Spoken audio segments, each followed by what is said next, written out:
Rosie and the Rainbow. There had been an overnight summer storm on Sodor. A strong wind has blown down the telephone lines. The Fat Controller asked Rosie to take the engineers to fix the telephone lines. She collected her coaches, and the telephone engineers were on board. Then Rosie noticed something in the sky.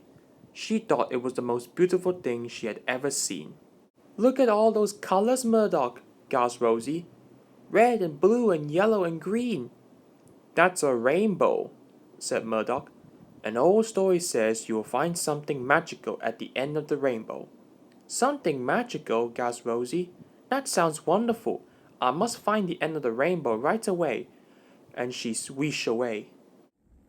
Rosie had to stop at the signal. The rainbow was overhead. Molly was already waiting. "Hello, Rosie," Molly tooted cheerfully. "Sorry, no time to talk. I had to find the end of the rainbow," Rosie puffed. Rosie was determined to find the end of the rainbow, but she had to drop off some workmen first to inspect some telephone lines. She could still see the rainbow up ahead. "Must find the end," she said to herself as she went all across the island. When Rosie passed Neville, Neville asked her for some help. "Sorry, I don't have time to stop. I'm looking for the end of the rainbow," she cried. But the end of the rainbow was always just around the corner. Finally, Rosie passed Bear. "Slow down, Rosie. There's something ahead on the tracks." But Rosie was not listening. She was sure the end of the rainbow was just around the corner. Then there was trouble. Rosie hit the telephone pole and they all came off the track. Luckily, no one was hurt. Rosie was stuck. Her driver couldn't phone for help. The telephone lines were still not working.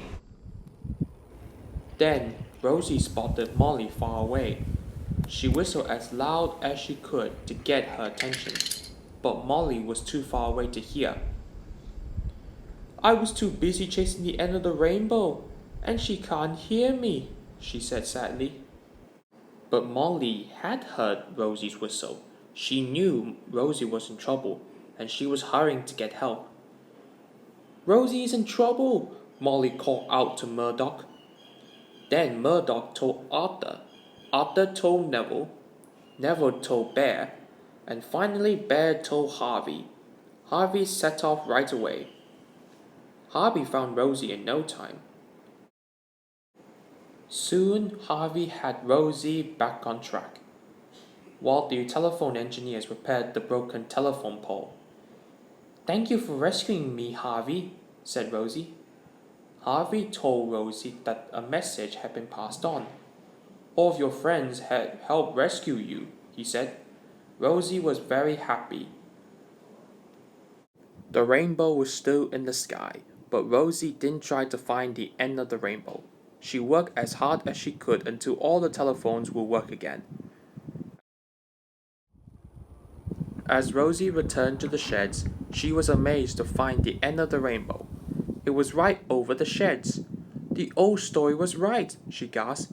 "There is something magical at the end of the rainbow. My friends! Friends are the most wonderful thing of all."